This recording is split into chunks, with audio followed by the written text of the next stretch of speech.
أعوذ بالله من الشيطان الرجيم. أولئك الذين لعنهم الله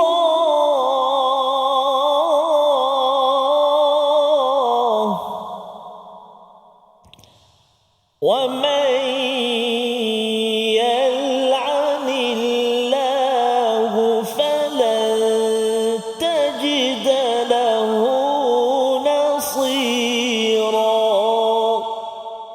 صدق الله العظيم. واجعله لنا هجتين يا رب العالمين.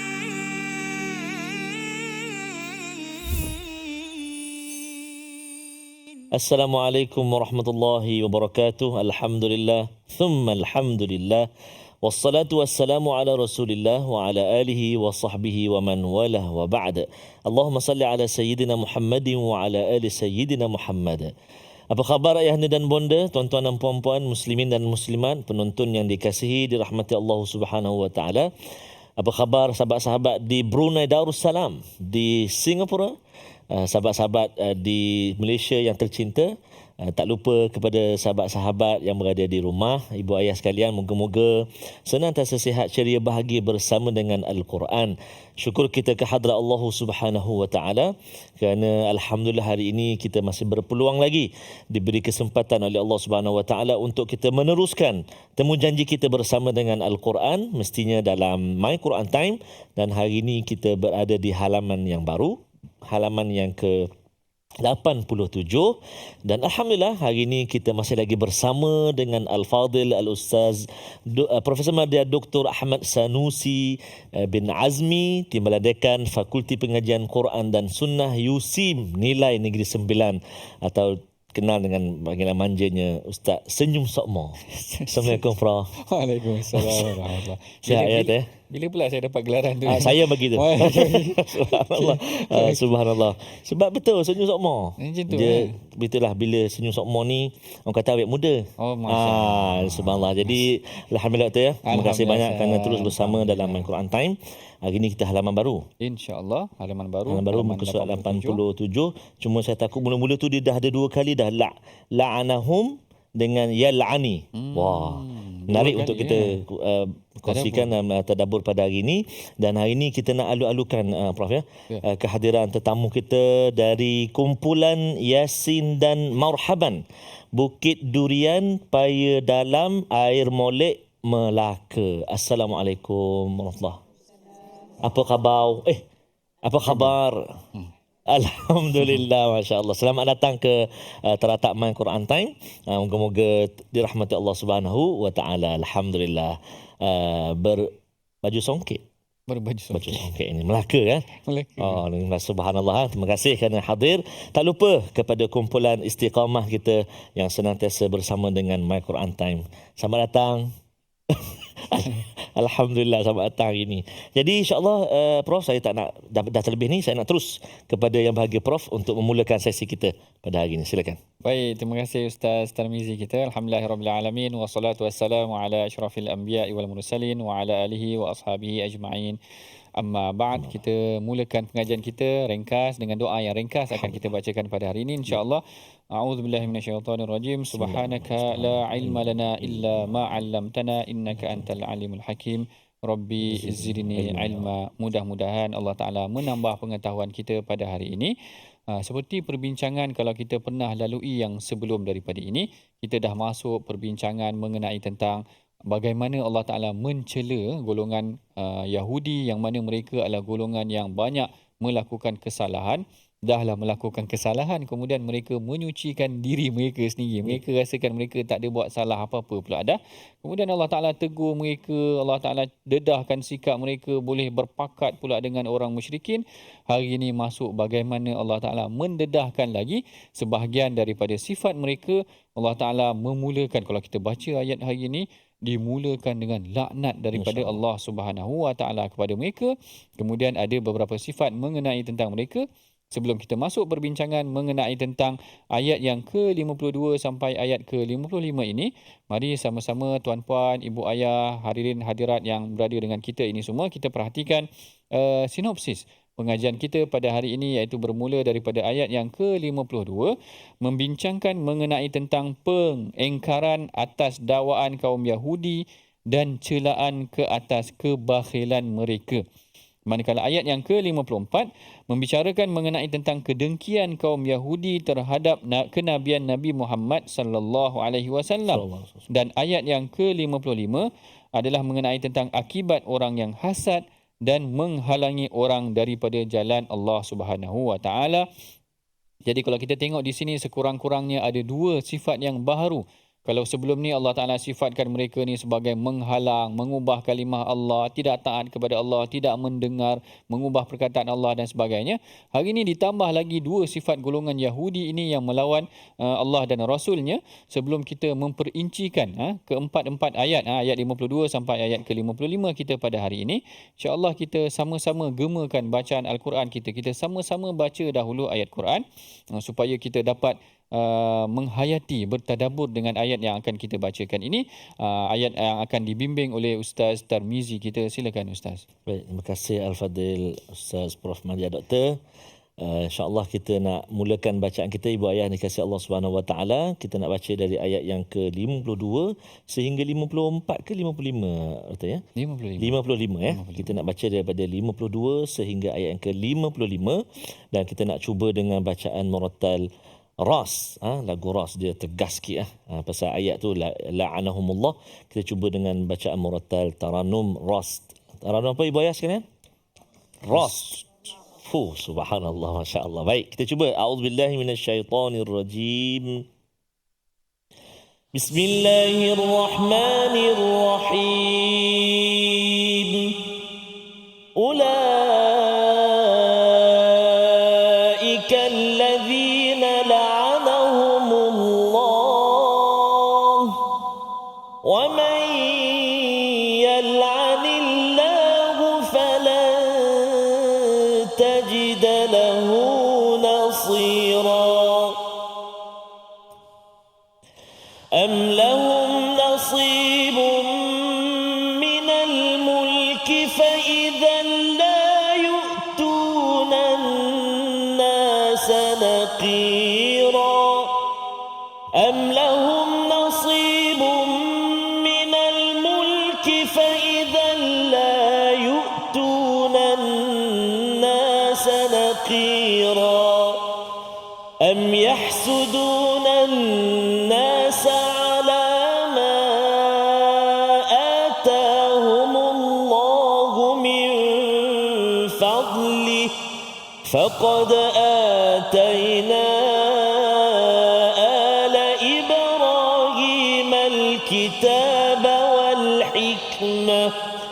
Faqad atayna ala Ibrahim al-kitab wal-hikmah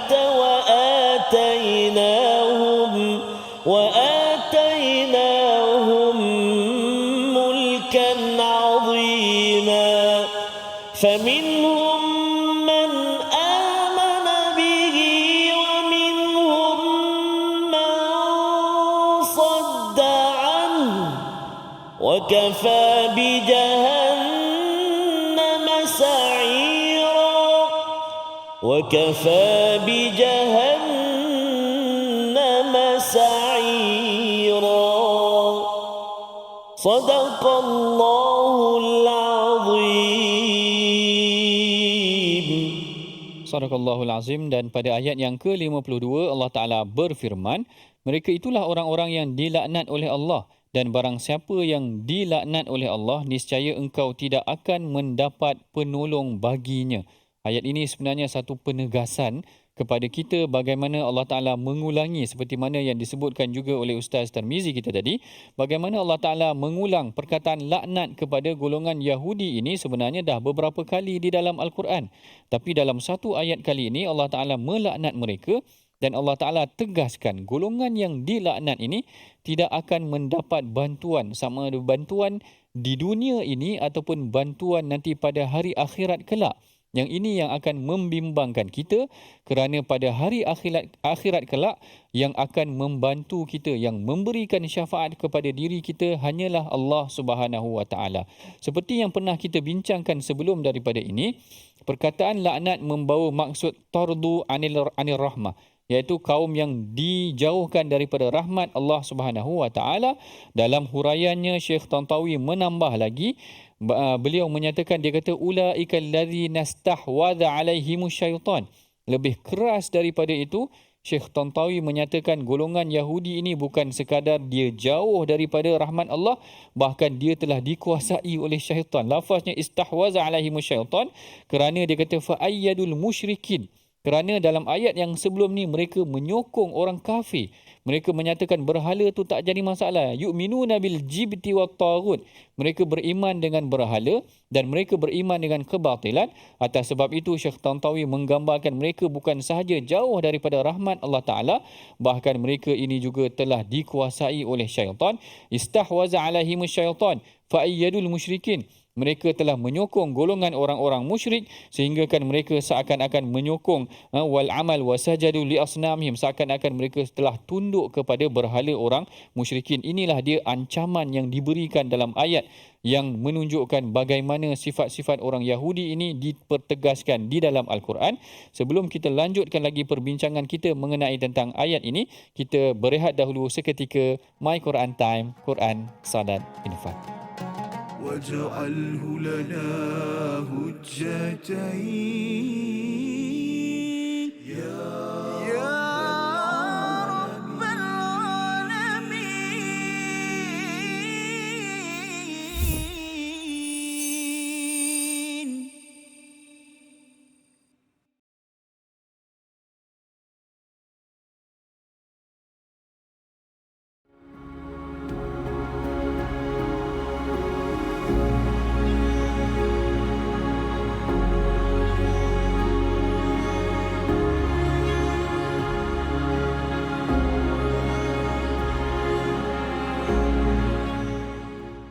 Al-Quran.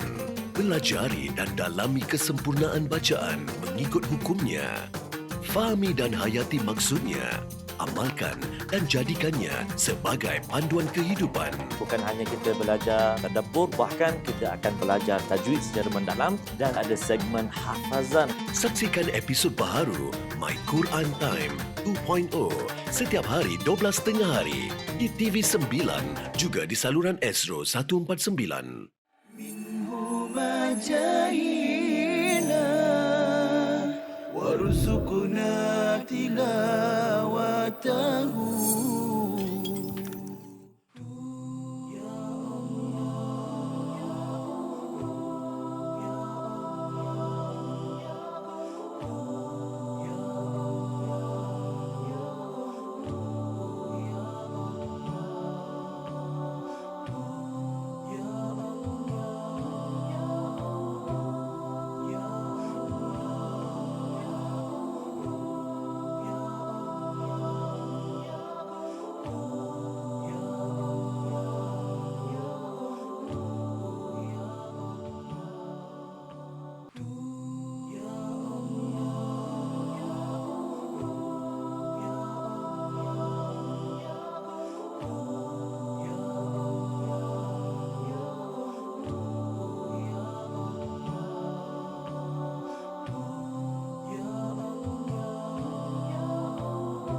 واجعله لنا هجتين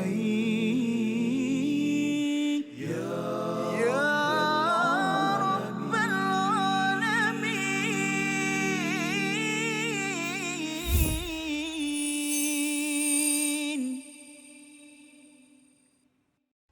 أعوذ بالله من الشيطان الرجيم. أم لهم نصيب من الملك فإذا لا يؤتون الناس نقيرا. صدق الله العظيم. Sadaqallahul Azim. Alhamdulillah, kita bertemu lagi dalam rancangan My Quran Time, Quran, Salat dan Infak. Hari ini kita masuk kepada halaman yang baharu, iaitu halaman yang ke-87.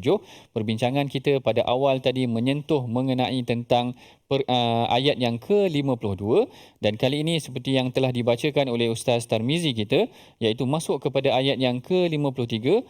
Allah Ta'ala mendedahkan satu lagi sifat orang Yahudi, iaitu sifat bakhil.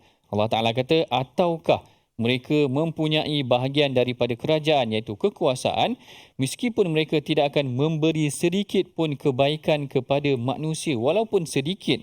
Kalau kita perhatikan, tuan-puan, ibu ayah yang berada di rumah, yang berada di studio, kalau tengok dalam ayat yang ke-53, kita akan terjumpa perkataan naqira. Am lahum nasibun minal mulki fa idzan la yu'tunan nasa naqira. Perkataan naqira ni hampir sama dengan fatila. Sebelum ni kita dah bincang fatila. Kita kena belah tamar tu, dan kita tengok dekat biji tamar tu akan ada berbenang kan, akan ada selaput yang di atas berbenang tu, yang itu dinamakan sebagai fatila, yang cover kepada biji itu tadi. Yang mana mereka ni tidak akan memberikan, tidak akan dizalimi walaupun sehalus urat benang yang ada di tamar itu. Kali ini Allah Ta'ala menggunakan perkataan naqira. Maksud naqira ini adalah nuqtah, iaitu titik yang berada di atas biji tamar tu. Masya Allah. Maknanya kalimah yang Allah Ta'ala gunakan sangat terperinci. Kalau buka tamar hari ni lah, hari ni lepas ni, maknanya ibu ayah, tuan-puan yang berada di rumah dan di studio, maknanya tahu dah. Lepas ni kalau makan tamar, buka sahaja tamar tu, nampak ada berbenang, itu dinamakan fatila. Disebut dalam surah An-Nisa, kalau nampak ada biji, bintikkan, ada titik noktah di atas biji tamar, itu dinamakan naqira. Allah Ta'ala nak ceritanya pada kita, kedekutnya orang Yahudi ni, walaupun satu bintik, satu titik di atas biji tamar tu pun, kalau dia jadi pemerintah, dia jadi kuasa, dia akan bersifat bakhil. Dia tak akan bagi kepada orang. Nampak betapa bagaimana perumpamaan yang sangat mendalam yang digambarkan oleh Allah Subhanahu Wa Ta'ala tentang sifat golongan Yahudi ini tadi, bagaimana mereka mempunyai sifat bakhil yang sangat kedekut, lebih kedekut daripada Haji Bakhil. Kalau kita terkenal dengan Haji Bakhil kita, yang ni barangkali lebih kedekut daripada Haji Bakhil, sampaikan titik dekat dalam biji tamar, atas biji tamar tu pun tak nak diberikan kepada orang. Yang ini kadang-kadang saya teringat kisah Salman Al-Farisi. Salman Al-Farisi ni sebenarnya dia dah berada di Madinah ketika Perang Badar, Uhud, semua dah.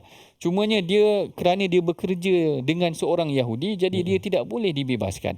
Dan Yahudi pun tak nak bebaskan dia. Tuan dia tak nak bebaskan dia. Siapa yang pergi ke Madinah, orang mungkin akan bawa kepada Kebun Salman. Kalau Ustaz pernah dengar Kebun Salman, yang dikatakan bila dia nak minta dibebaskan daripada tuannya, tuan dia kata kau kena tanam berapa ratus pohon tamar di Madinah, itu baru kau dibebaskan. Maknanya orang saja letakkan syarat yang tak mampu dicapai lah. Maknanya sampai kiamat pun aku tak boleh nak tanam beratus pokok ni, sampai dia cukup buah dia. Lalu diadukan kepada Rasulullah sallallahu alaihi wasallam, memang bantu, minta sahabat bantu dia, sehinggalah berjaya ditimbulkan ataupun ditanam pohon yang banyak itu tadi. Maknanya sikap mereka takkan bagi sedikit pun, semudah-mudahnya untuk diberikan kepada orang. Bahkan kalau tak silap saya, pernah satu riwayat Rasulullah sallallahu alaihi wasallam sendiri pernah minta dengan orang Yahudi supaya dikurangkan hutang yang pernah diberikan kepada para sahabat. Saya tak ingat lafaznya, seakan-akan Rasul kata akhif ataupun ringankan li Abil Qasim, untuk Rasulullah. Abul Qasim adalah gelaran Rasulullah, untuk ringankan kepada Rasulullah. Yahudi tu tak nak bagi juga. Betapa keras dan sikap bakhilnya Yahudi ini tadi. Cumanya perkataan bakhil dalam Al-Quran bukan sahaja digunakan perkataan bakhil. Yang ini kita pernah bincang. Dalam Al-Quran juga perkataan yang disebutkan adalah syuh. Faman syuha, siapa yang kedekut. Ada yang kata syahih ataupun syuh ini lebih kedekut daripada bakhil. Tapi nanti kalau sampai kepada ayatnya, mungkin kita akan bincangkan mengenai tentang perkataan syuha ataupun syahih. Tapi di sini gambarannya, mereka tidak akan berikan apa-apa kepada orang lain sekalipun mereka walaupun setitik daripada biji tamar itu tadi. Dan di dalam Al-Quran sebenarnya sifat bakhil ini Allah Ta'ala bayangkan dengan macam-macam keburukan. Dalam Al-Quran Allah Ta'ala kata orang yang bakhil ini akan diberikan kesusahan. Allah Ta'ala kata dalam suratul Lail, Allah Ta'ala kata wa amma man bakhila wastaghna wa kadzdzaba bil husna fasanuyassiruhu lil usra. Siapa yang bakhil dan merasa cukup tak nak beri kepada orang lain dan dia mendustakan kebenaran, dia akan mendapat, Allah Ta'ala akan mudahkan dia untuk susah. Rupanya orang yang bakhil ni lebih susah sebenarnya. Dia ingatkan tak bagi duit kat orang dia lagi senang. Memudahkan untuk disusah. Masya Allah. Ni bahasa Al-Quran kan. Macam mana fanuyassiruhu lil yusra. Kami akan mudahkan dia untuk susah. Allah tinggi bahasa Al-Quran. Dan kemudian dalam ayat yang lain juga Allah Ta'ala menggambarkan orang yang bakhil ni orang yang jahat ataupun bukan yang baik. Yang mana Allah Ta'ala menyebutkan wala yahsabanna alladhina yabkhaluna bima atahumullah min fadlihi huwa khairan lahum. Jangan ingat kamu bakhil ini baik untuk kamu, bal huwa syarrun lahum. Bahkan bakhil ini jahat untuk kamu, tak baik untuk kamu. Bakhil, bahkan golongan yang bukhala ini, golongan yang bakhil ini Allah Ta'ala, yang saya takut sangat orang yang kedekut ini, Rasulullah Allah Ta'ala kata akan dimudahkan sikap munafik. Maknanya terlalu kedekut sampai bimbang boleh jadi munafik. Allah Ta'ala kata falamma atahum min fadlihi bakhilu bihi wa tawallawhum wa hum mu'ridun fa'aqabahum nifaqa fi qulubihim. Allah Ta'ala datangkan selepas daripada itu sifat yang tidak baik, iaitu sifat munafik, nifak ini tadi, setelah mana mereka bakhil terhadap kelebihan yang telah Allah Ta'ala berikan kepada seseorang. Sebab itulah dalam hadis Nabi SAW, Rasulullah pesan kita dalam kita nak menangani sifat bakhil ni, kita kena cuba bersedekah. Rasulullah kata antasaddaqa wa anta sahihun syahihun. Dalam keadaan kamu ni sihat, dalam keadaan kamu ni kedekut. Rasul ajar sebaik-baik sedekah sebenarnya antasaddaqa wa anta sahihun syahih. Dalam keadaan kamu tu sihat, dalam keadaan kamu tu kedekut. Maksudnya biasanya orang sedekah ni bila dia sakit. Kan? Maknanya dah sakit baru teringat Tuhan macam tu. Minta maaf bahasa tu. Maknanya dah sakit ni baru teringat nak sedekah. Baru teringat nak bagi tu, baru teringat nak dipermudahkan urusan, nak bersedekah, nak buat baik apa semua. Sebenarnya Rasulullah nak didik para sahabat, kalau nak bagi sedekah, biar bagi ketika kamu sehat dan ketika kamu kedekut. Wa anta syahih, ketika kamu kedekut, kerana itu menggambarkan pemurahnya kita lah. Maknanya harta tu tak disimpan dalam jiwa kita, letak di atas tangan, boleh diberikan bila-bila masa sahaja. Orang yang kedekut dan dia boleh berikan hartanya tu, itu Rasulullah kata itu adalah sebaik-baik sedekah. Selain daripada sedekah tangan kiri, tangan kanan yang tak tahu dan sebagainya, ini adalah selain daripada sifat tersebut. Tapi salah satu yang diajarkan oleh Rasulullah, didik diri kita waktu nak bagi itu kan lalu tabung. Dulu ada lalu tabung RM50. Nak keluar RM50 tu menggigil tu. Salah ni, salah. Masuk balik dalam wallet, keluar RM1 je lah. Keluar RM1 dia macam tu. Dalam keadaan yang kita memerlukan, kadang-kadang kita kagum juga. Saya pernah ternampak orang Bangladesh, orang luar, kadang-kadang dia cepat untuk bagi sumbangan kan. Kadang-kadang walaupun dia orang susah dan dia orang memerlukan. Tapi lepas Jumaat tu saya pernah solat Jumaat di Shah Alam ni. Saya tengok ramai orang Bangladesh, orang Pakistan yang di luar ni, mungkin daripada negara mereka telah dilatih. Maknanya tak kedekut untuk bagi sumbangan. Dia orang banyak bagi sumbangan. Kalau di UK dulu saya belajar waktu buat PhD dulu, dia boleh bagi pecah. Maknanya macam ni nak cakap, kawan tu ada katakan 10 pound, 10 pound ke 50 pound, banyaklah nak bagi 50 pound. Jadi dia tanya orang yang pegang tabung tu, aku nak tukar, dia boleh tak? Maknanya dia bagi 10 pound, bagi beli 40 pound, boleh. Kalau kita macam nak bagi 50 pound, bagi je lah. Tapi dia nak galakkan, boleh ambil baki balik. Yang penting kamu sedekah. Yang penting kamu sedekah. Itu antara yang berlaku depan mata saya di UK. Orang Pakistan, orang Bangladesh, dia mudah sangat bersedekah. Satu sikap yang baik untuk kita ajarkan ataupun didik dalam jiwa kita. Bahkan Rasulullah sendiri ajar agar kita minta wa'udzubika minal bukhli wal jubn. Maknanya Allah Ta'ala minta, Rasulullah ajar kita agar dijauhkan daripada sifat bakhil itu tadi. Jadi ini adalah sedikit pengajaran daripada ayat yang ke-53. Kita masuk kepada perkataan pilihan kita pada hari ini, iaitu perkataan pilihan kita pada hari ini adalah perkataan wajada. Wajah. Perkataan wajada yang diambil daripada ayat falan tajida lahu nasira yang mana membawa maksud dapat ataupun mendapati, yang disebutkan di dalam Al-Quran sebanyak 107 kali dan diulang di dalam suratul A'raf, suratul Isra dan juga suratul Kahfi. Baik, untuk ini perbincangan kita daripada ayat yang ke-53. Kita berehat dahulu seketika. My Quran Time, Quran, Salat, Infak. واجعله لنا هجتين يا رب العالمين.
جاهينا وارزقنا تلاوته. Disebut oleh Imam An-Nawawi dalam kitab beliau Riyadhus Shalihin dalam bab taubat. Taubat dengan Allah Subhanahu Wa Taala ni ada 3 cara. Ini dosa kita dengan Allah lah.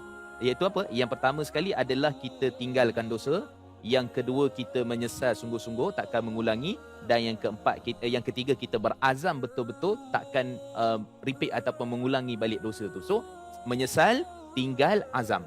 Tapi kalau dosa tu melibatkan dengan manusia, maka waktu tu kita kena, kalau dia melibatkan harta yang dizalimi, kita kena pulang balik. Contoh, kalau kita pernah tipu orang dalam bab pelaburan, tak ramai pun dalam 500 orang. Kena pergi cari balik orang tu, minta maaf dengan dia, pulangkan balik, jangan kurang 1 sen pun daripada harta yang kita pernah tipu dia. Tu penting tu. Bukan maksudnya bertaubat, taubat ni tak apa, yang tipu-tipu tak apa, yang penting pergi masjid tarawih 23 rakaat kan. Ataupun doa pada Allah tahajud, lekuk-lekuk lantai apa semua, sebab apa? Punya banyak tahajud kan. Tak bermakna di sisi Allah kalau kita tak pulang. واجعله لنا هجتين يا رب العالمين.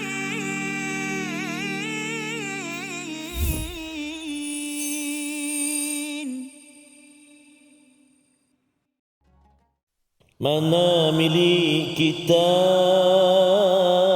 tidak ada milik kita, semua yang ada Allah yang punya, tidak ada kita punya.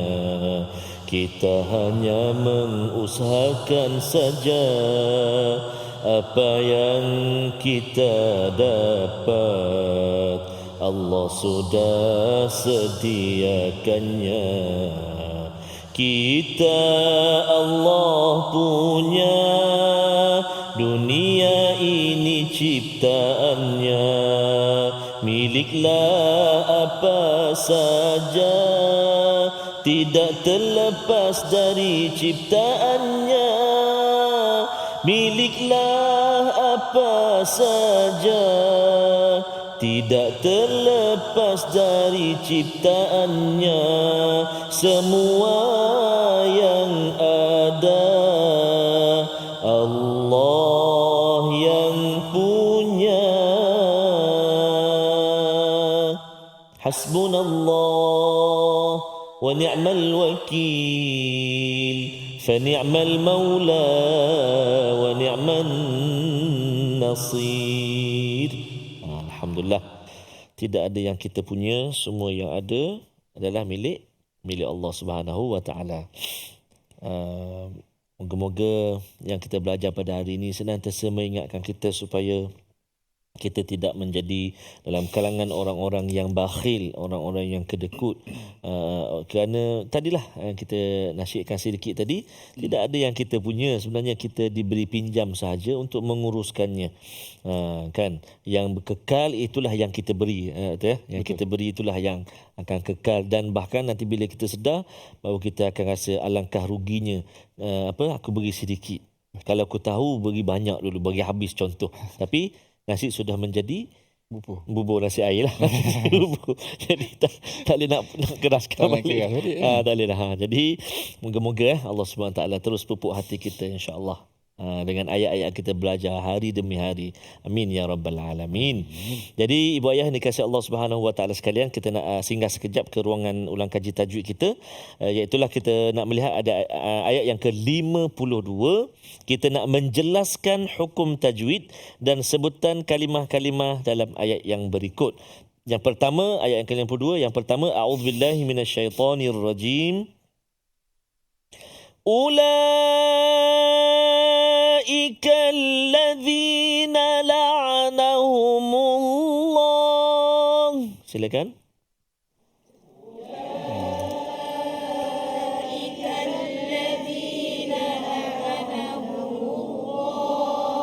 Baik, yang pertama kita nak melihat ulaik. Mat apa tu? Ulaik. Mat wajib kan? Ulaik. 1, 2, 3.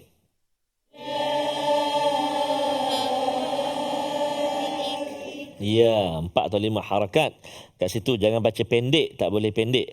Adapun kalau mat jaiz munfasil, ketika waqaf boleh baca 2 harakat. Adapun mat wajib tak boleh baca dengan 2 harakat. Ulaik. 1, 2, 3.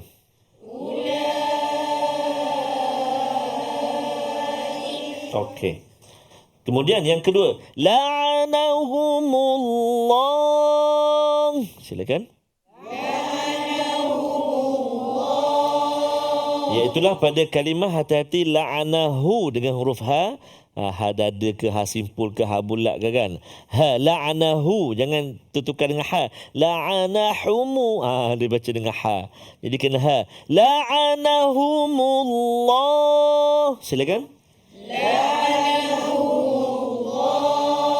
Kemudian kalimah Allah, alhamdulillah, bunyi semua tadi taghliz lam ataupun tebal, jangan baca tipis. La'anahumullah, la tipis dibaca, lembut, halus tipis kan. La'anahumullah. Silakan. Subhanallah. Ada setengah-setengah pembaca saya yang bila latih banyak kali baru jadi pada kalimah Allah tu dia tak boleh sebut tu jadi wa. La'anahumullah. Macam tu. La'anahumullah. Kan, wa huwa Allah. Lam tu. Rupanya dia tak tahu dekat mana lam tu kan. Bila dia jumpa okey. Cuba sebut al il ul. Lidah kita kena langit kan. Gulung ke belakang ke tak? Jangan jadi jangan itu. Jangan ke belakang. Jadi bila latih tu baru dekat situ dia pun latih. La'anahumullah. Wow, la'anahumullah. Tengok, sebab itu penting dalam bacaan atau pengajian Al-Quran mesti bertalaqi. Ada semakan daripada guru. Subhanallah, masya-Allah. Okey. 1, 2 yang kedua. Yang ketiga, wa may yal'ani. Cuba. Wa may yal'anillah.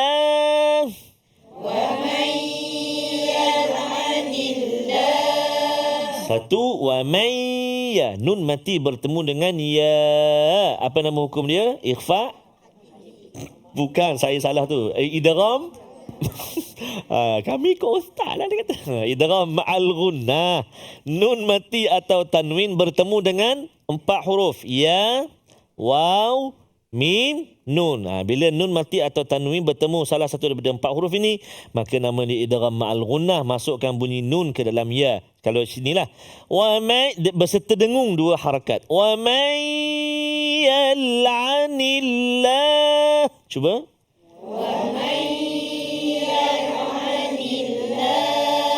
Ada setengah pembaca dia baca wa may yal'anillah. Dia katakan Allah semua. Oh, bukan setiap keadaan. Dia ada ketika-ketika yang baca tebal, baca tipis. Contoh yang ni sebelum kalimah Allah, ni huruf nun tu baris kasrah, maka dia bunyi lah. Contoh Bismillah, Bismillah, tak macam itu. Bismillah. Oh, baru dia faham. Yal'anillah. Kalau qul Allah, qul huwallah, baru tebal. Nasrullah, yang tu tebal. Kalau sebelum dia baris bawah, baca tipis kan. Qulillah, baca tipis. Okey.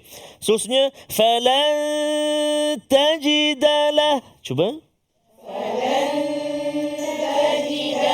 Nun mati bertemu dengan ta pula. Tadi temu ya, ni temu ta. Nun mati bertemu dengan huruf ta. Ikhfa haqiqiyah. Ni baru betul. Nun mati bertemu dengan ta. 15 huruf. Salah satunya huruf ta. Dengung berapa rakaat? 2 harakat. Oh, okey Ustaz. 2 rakaat. Okey. Falan tajida lahu. Cuba. Okey. Lahu tu selepas huruf ha tu ada tanda wa kecil tu kan. Apa maksud dia? Kena panjang 2 harakat. Nama dia maksilah qasira, pendek. Kalau tawilah panjang, ada misai atas dia. Ni tak kosong. Jadi lahu 2 harakat. Akhir sekali. Nasira. Yang tebal hanya si, sad. Nun jangan ajak. Lahu nasi, no jadi. No kan. Na lembut, na sad saja tebal. Nasi, cuba. Nasi. Tapi jangan pula kita tak tipiskan na. Si tu terkesan jadi sin. Lahu nasira. Tu sin. Sad kena tebal. Terangkat lidah kita. Dekat dengan langit. Bukan sentuh. Dia dekat. Nasira. Cuba. Nasira. Tebal kan? Nasira. Nasi. Tebal. Nasi. Kalau tipis, sin. Kalau sin, 1, 2, 3. Allah lapar pula. Nasi. Oh, biar beza ya. Nasi. Kalau yang hidang biasa nasi, kalau tambah nasi tambah 1. Oh, tebal lah. Gurau je, bukan itu maksud dia. Baik. Jadi kita nak cuba hafal ayat 52 ni insya-Allah. Beberapa kalimah insya-Allah. Perhatikan. Ulaika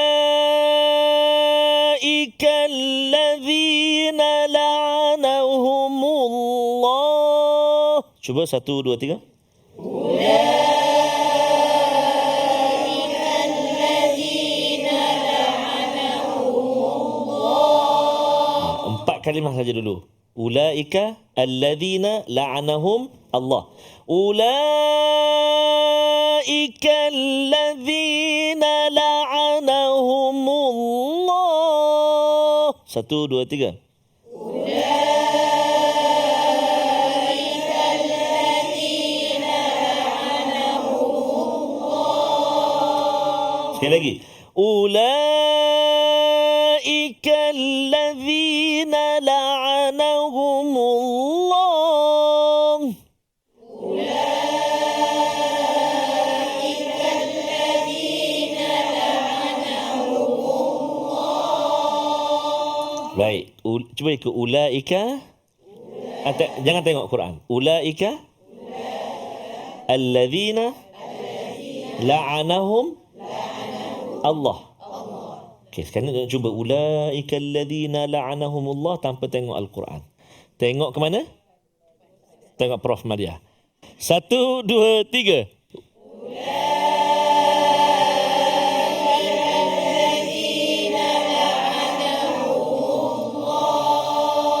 Masya Allah, tabarakallah, alhamdulillah. Lihat itu baru separuh Ustaz. Ya betul.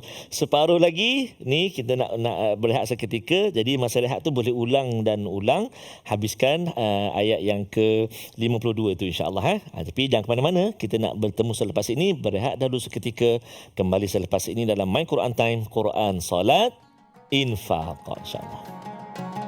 واجعله لنا هجتين يا رب العالمين.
جاهنا وارزقنا تلاوته.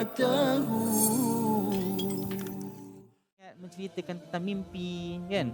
Kalau yang menceritakan tentang mimpi itu adalah orang-orang yang mungkin tidak dilihat sebagai pembawa mesej agama, mungkin tidak menjadi isu, tetapi bagi orang-orang yang orang kata apa nampak kredibiliti sebagai seorang penyampai ilmu agama yang mempunyai followers ataupun pengikut yang banyak, kalau isi kandungan penyampaian itu banyak tergantung kepada mimpi dan sebagainya, maka saya rasa itu kurang wajar. Betul. Sebab mimpi bukan satu sumber syarak. Kalaulah mimpi itu datang dengan konten ataupun isi yang mana ia bersesuaian dengan syarak, maka seseorang itu haruslah melakukan satu tindakan berdasarkan arahan syarak, bukan berdasarkan arahan mimpi.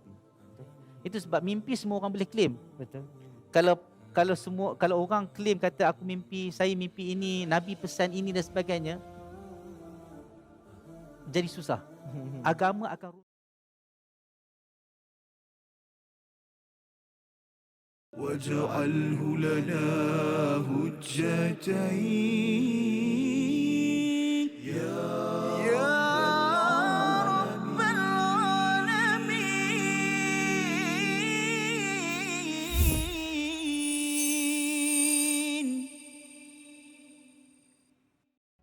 Alhamdulillah, bertemu kita lagi dalam rancangan My Quran Time, Quran, Salat dan Infak.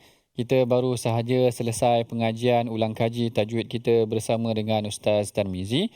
Bagus pengajian tajwid bersama dengan Ustaz Tarmizi kita ni, penuh dengan gurauan dan juga mudah-mudahan, maknanya dia mudah untuk kita terima, tak adalah stres sangat pengajian tu, nanti keras pula nanti nak tarik diri nanti, tak datang pula kita nanti dalam pengajian My Quran Time kita. Dan sebelum kita masuk kepada pengajian tajwid kita tadi, kita ada membincangkan mengenai tentang ayat yang ke-53, iaitu salah satu sifat yang telah dijelaskan oleh Allah Subhanahu Wa Taala mengenai tentang orang-orang kafir, orang-orang Yahudi adalah sikap bakhil mereka, tidak memberikan sedikit pun walaupun daripada sebahagian titik ataupun biji daripada biji tamar.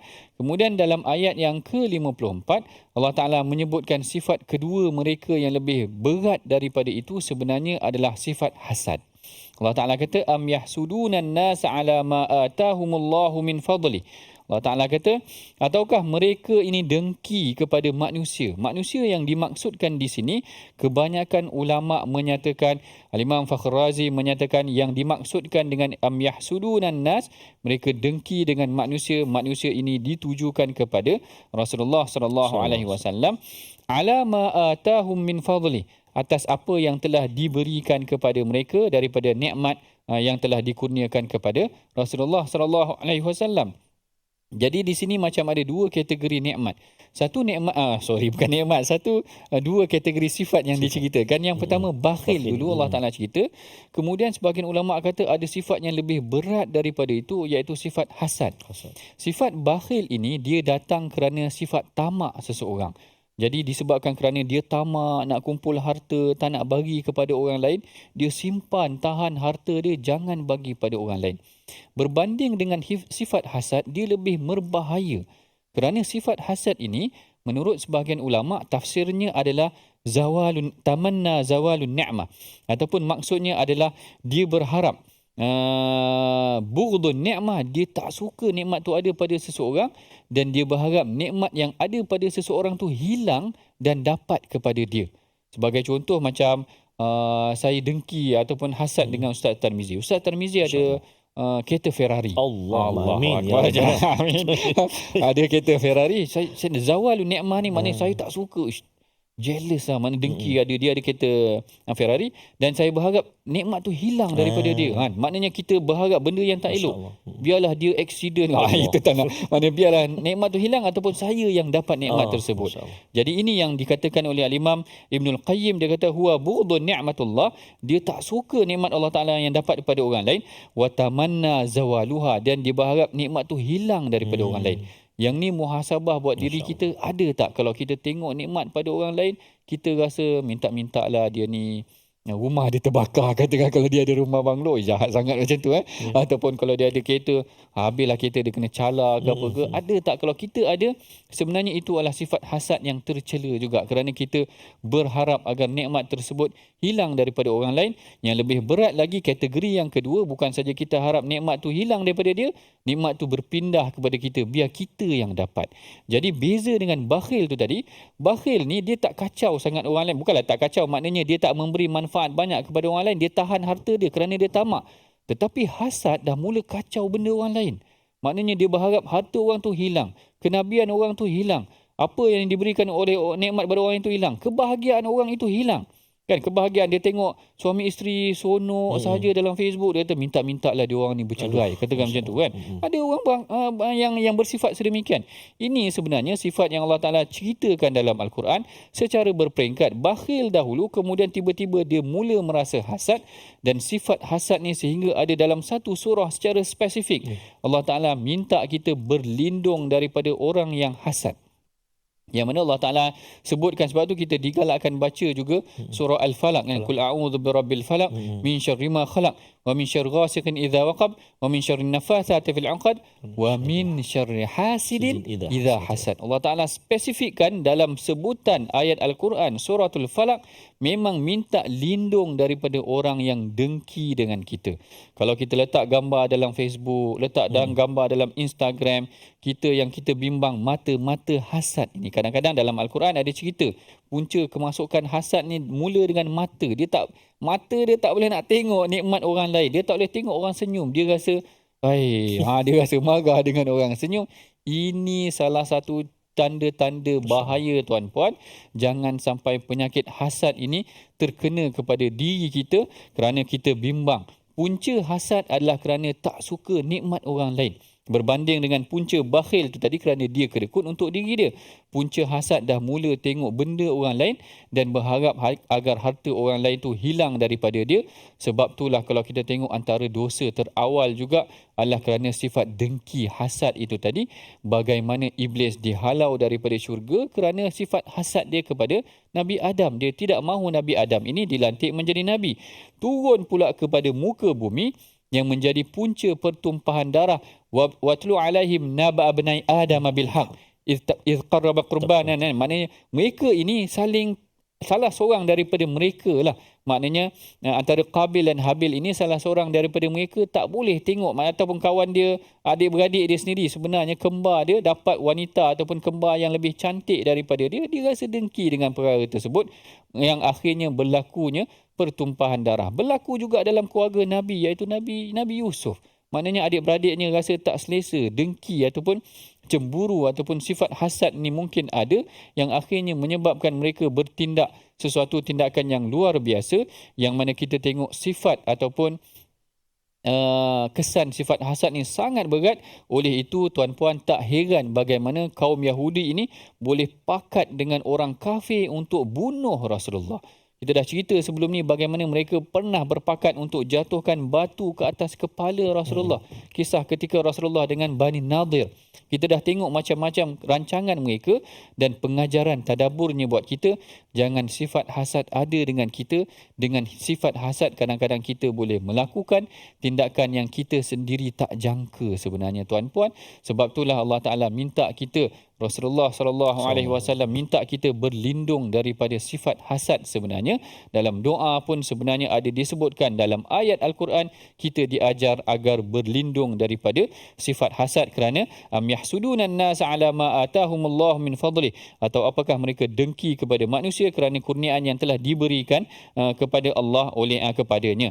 Lalu dalam ayat yang terakhir dalam perbincangan kita pada hari ini, Allah Ta'ala menutup dengan kalimah faminhum man amana, ataupun perbincangan kita tutup dengan faminhum man amana bihi wa minhum man sadda anhu.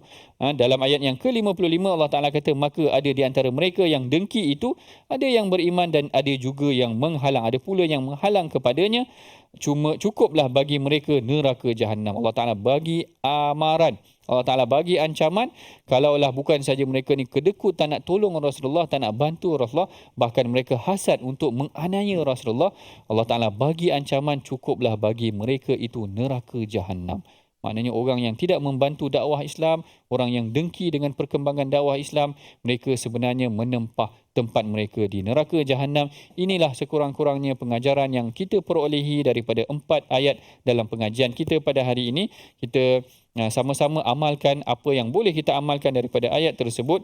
Mari sama-sama tuan-puan kita baca resolusi pengajian kita, apa yang boleh kita amalkan daripada pengajian kita pada hari ini.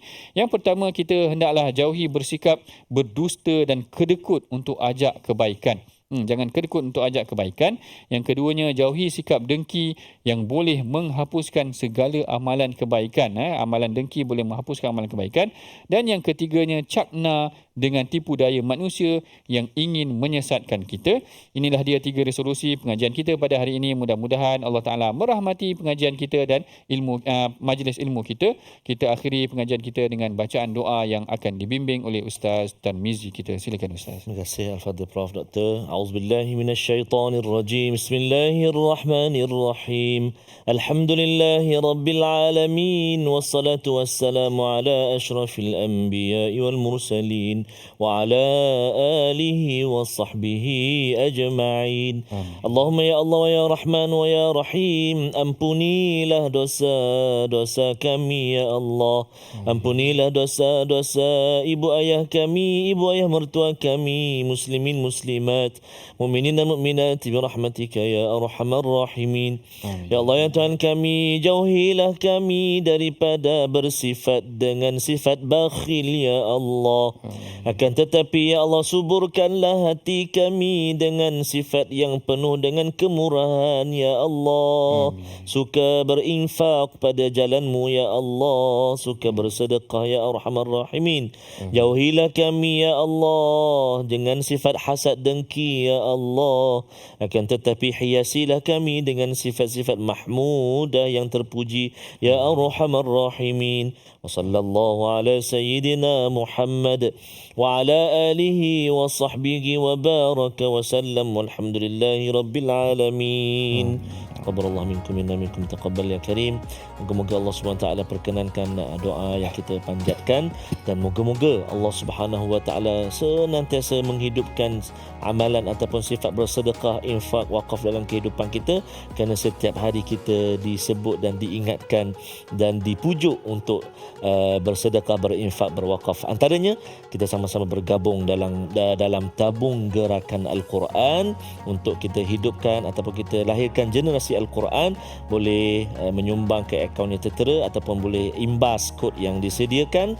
Moga-moga kita semua dimurahkan ataupun dipermudahkan Allah SWT untuk terus mengaktifkan akaun infak sedekah amal jariah kita. Amin ya rabbal alamin. Terima kasih banyak kita ucapkan kepada Al-Fadhil Profesor Madya Dr. Ahmad Sanusi di atas perkongsian ilmu tadabbur pada hari ini. Jangan lupa ibu ayah sekalian, episod kita yang berikutnya ada ayat-ayat yang kita ingin kongsikan lagi. Besok insya-Allah taala kita berakhir dulu di sini. My Quran Time, Quran, Salat, Infaq. Assalamualaikum warahmatullahi wabarakatuh.